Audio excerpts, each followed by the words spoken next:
राधे राधे, हरे कृष्णा। आप सभी भक्तजनों को अमावस्या के दिन की ढेर सारी शुभकामनाएं। सभी भक्तजन का दिन शुभ और मंगलमय हो। चैनल पर पहली बार आए हैं जो भी भक्तजन तो ज़रूर चैनल को सब्सक्राइब करें। आज हम करेंगे मौनी अमावस्या की व्रत कथा। मौनी अमावस्या की पौराणिक कथा के अनुसार कांचीपुरी नाम के एक नगर में देव स्वामी नाम का एक ब्राह्मण अपने परिवार के साथ रहा करता था। देव स्वामी की पत्नी का नाम धनवती था। इन दोनों के 7 पुत्र और गुणवती नाम की एक पुत्री थी। जब 7 पुत्र और पुत्री युवावस्था में आए तो देव स्वामी ने सबसे पहले पुत्री के विवाह कराने का मन बनाया। इसके लिए देव स्वामी ने सबसे पहले छोटे पुत्र के पास बेटी की कुंडली दी और उसे किसी योग्य पंडित से दिखाने के लिए कहा। छोटे पुत्र ने ऐसा ही किया। वह अपनी बहन गुणवती की कुंडली एक विद्वान ज्योतिष के पास ले गया। ज्योतिषाचार्य ने भविष्यवाणी की, गुणवती के विवाह के तुरंत बाद उसके पति की मृत्यु हो गई। इस भविष्यवाणी से व्यथित होकर देव स्वामी ने एक स्वामी से सलाह ली। तब स्वामी ने कहा कि सिहल नाम द्वीप पर सोमा दोबिन नाम की एक पवित्र पतिव्रता स्त्री रहती है। अगर वो गुणवती के विवाह से पूर्व घर पर आकर पूजा पाठ करने और अपना आशीर्वाद गुणवती को दे दें तो दोष दूर हो जाएगा।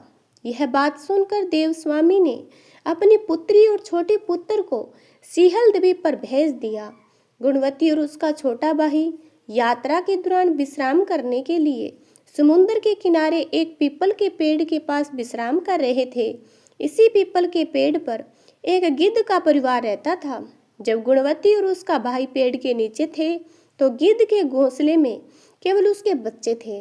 गिद्ध के बच्चों ने भाई बहनों के वार्तालाप को सुना और यह भी जाना कि सिहल द्वीप पर जाने की बात कर रहे हैं और रास्ते पर उन्हें ठीक से पता नहीं है।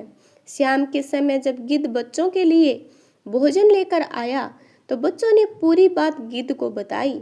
यह जानकर गिद्ध ने बच्चों को भोजन करवाया और दोनों भाई बहनों की मदद करने पर मन बना लिया। इसके बाद गिद्ध की मदद से दोनों भाई बहन सिहल द्वीप पर पहुंचे। गुणवती और उसका भाई छुपकर सोमा दोबिन के पास रहने लगे। सोमा दोबिन का आशीर्वाद प्राप्त करने के लिए गुणवती रोज सुबह सोमा दोबिन का आंगन लीप दिया करती थी। इस बारे में सोमा दोबिन को कुछ पता नहीं था।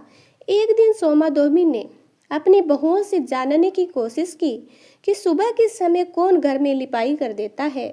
बहुओं ने प्रशंसा पाने के लिए झूठ बोल दिया कि हमारे अलावा ये काम कौन कर सकता है। लेकिन सोमा दोबिन जानती थी कि ये उसकी बहुओं का काम नहीं है। सच जानने के लिए कौन सूर्योदय से पहले घर लिप जाता है। सोमा दोबिन पूरी रात नहीं सोई। भोर के समय सोमा ने देखा कि एक कन्या उसके आंगन की लिपाई कर रही है। सोमा दौड़कर गुणवती के निकट गई और पूछा कि तुम मेरे आंगन की लिपाई क्यों कर रही हो। गुणवती ने इसके बाद सारी बात सोमा को बताई। सोमा दोबिन ने गुणवती की बात को सुनकर, तुम्हारे सुहाग की रक्षा के लिए मैं अवश्य तुम्हारे साथ तुम्हारे घर चलूंगी। इसके बाद सोमा दोबिन दोनों भाई बहनों के साथ गुणवती के घर पहुंची और वहां जाकर उसने पूजा की। लेकिन विधि का विधान टल नहीं सकता, इसलिए गुणवती के विवाह के बाद उसके पति की मृत्यु हो गई। इसके बाद सोमा दोबिन ने अपने पुण्य गुणवती को दान स्वरूप दिए। इसके बाद गुणवती का पति मृत्यु की गोद से निकलकर जीवित हो गया। पुण्य की कमी होने के कारण सोमा के पति और बेटे का देहांत हो गया। हालांकि सोमा अपने घर से निकलने से पहले अपनी बहू को सख्त निर्देश दिया था कि जब तक मैं घर न लौटूं तब तक पति और बेटे को कुछ भी हो जाए उनके शरीर को संभाल कर रखना। सोमा दोबिन की बहुओं ने सास के निर्देशों का पालन किया, बड़े और पति के शरीर को संभाले रखा। वही सोमा ने सिहल द्वीप पहुंचने से पहले रास्ते में एक वट वृक्ष यानी पीपल के पेड़ की छांव में बैठकर भगवान विष्णु की पूजा की और 108 बार पेड़ की परिक्रमा पूरी की। ऐसा करने से सोमा दोबिन को पुण्य की प्राप्ति हुई। जब सोमा दोबिन घर पहुंची तो उसके पुण्य के प्रताप से बेटे और पति पुनः जीवित हो गए।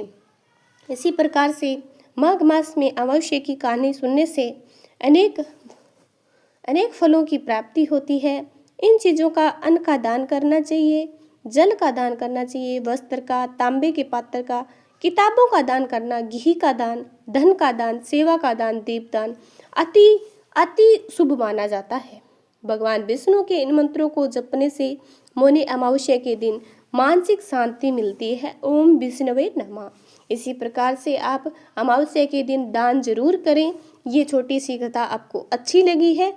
ऐसी कथा, ऐसी कहानी को सुनने के लिए प्लीज़ हमारे चैनल को सब्सक्राइब करना। जय माता दी।